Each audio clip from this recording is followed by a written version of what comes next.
Hi everyone, my name's Andrew and I'm here with Jessica and Lex, and today we're going to be talking to you about interprofessionalism in the careers of athletic training and public health.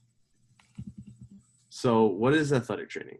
So athletic trainers are certified healthcare professionals who practice in the sports medicine field. So some of our major roles include prevention, examination, diagnosis, treatment, and rehabilitation of both chronic and acute injuries. So we are heavily involved with patient care. So we help with like sprains, strains, fractures, dislocations, any type of injury that an athlete may have, we help out with.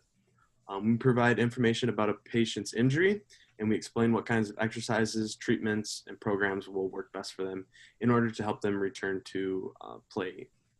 And then we also are in charge of proper management of any type of injury. So like any emergency care setting, emergency planning, we're also in charge with that.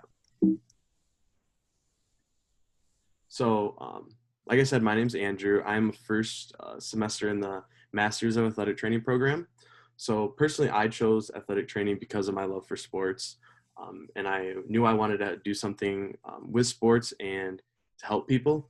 So that's why I chose athletic training. The work environment is very dynamic. I like being on the sideline, being with the team, and just being right in the middle of the action.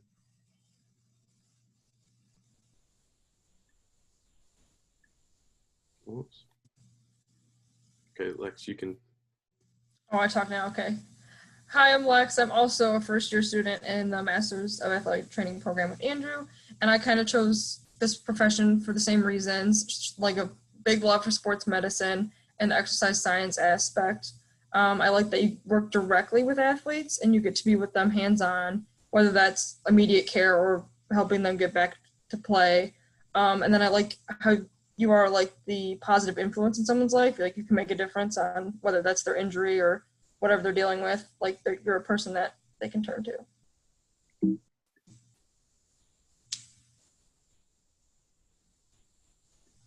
Okay, so educational requirements at GV. Our program recently just switched into a master's, and I think a lot of other colleges are following as well. But you at least need a bachelor's degree, and me and Andrew have ours in exercise science. And now we're going to be in the program for 2 years, and that will let us get our master's degree. Then it's kind of a mix of like classes and clinical hours. So it's not just all classroom experiences. We have to go to our clinical sites, get a certain number of hours, and it's a mix of all those things. And then we should pass our BOC exam by the end of this.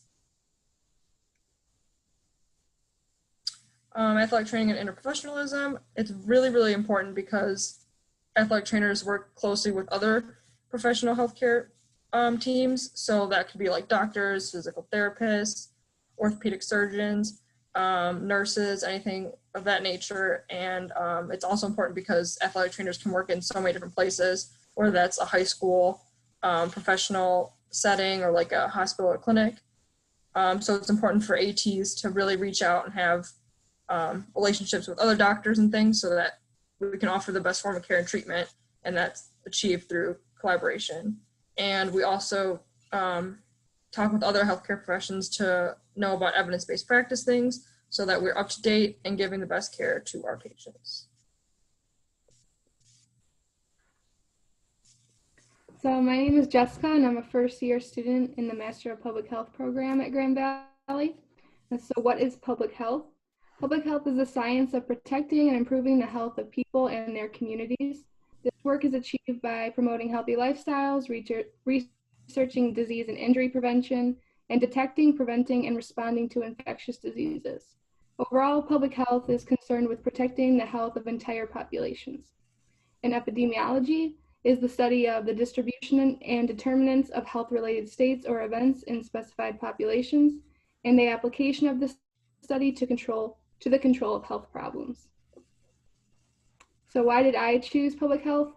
Well, I had always been interested in studying disease, but I was originally going to school to be a pathologist assistant, and I was majoring in allied health sciences and had a minor in biology at Grand Valley. And as I was going along in my schooling, I began to realize I was more interested in infectious disease than I was chronic illnesses, and I had researched the Master of Public Health program after hearing about it in my classes, and I decided to apply to our grad school at Grand Valley. And I was interested in the epidemiology emphasis because I have an interest in infectious disease. So some tips for future healthcare students would be to explore all careers in healthcare. Even if you are dead set on being a nurse or going to med school, I think it's really important to explore other career options or have a backup. And to do your research and job shadow. I think it's important to research and job shadow before you choose which major you want to do in college, but also after, even when you're in school, just to, for later on, you can have internships or have a letter of recommendation from the people that you job shadowed, so it's really important. And just choose a program that will suit your learning style best, whether that's hybrid or fully online program. So the careers in public health, there's a wide variety. They can stem from a health educator, an epidemiologist, food inspector, infectious disease specialist, emergency preparedness coordinator, policy analyst, grant writer, health department director, environmental health inspector, a researcher, or a biostatistician. For the Master of Public Health program at Grand Valley, the requirements are a bachelor's degree from an accredited university, a completed GVSU graduate application that includes 2 letters of recommendation and a personal statement, transcripts, and a $30 application fee, which would be waived if you already applied to Grand Valley. And the program has 2 emphasis areas, health promotion and epidemiology. Both emphasis areas are required to complete a practicum experience and a project or thesis in order to graduate. So public health interprofessionalism. It's really crucial in public health to have interprofessional skills, as the careers in public health are so diverse and all require multi-public sector interaction in order to obtain information, perform research, and ultimately prevent disease and promote overall wellness. As a public health professional, you will not only be collaborating with other healthcare workers like nurses or doctors, but also a wide variety of other professionals, such as those that work in public transit, food and restaurant industries, agricultural workers, educational systems, politicians, nonprofits, and many others. So being able to communicate the importance of public health to others outside of the healthcare industry is a necessary skill to have when working in any career in public health. And that is all we have for you guys today.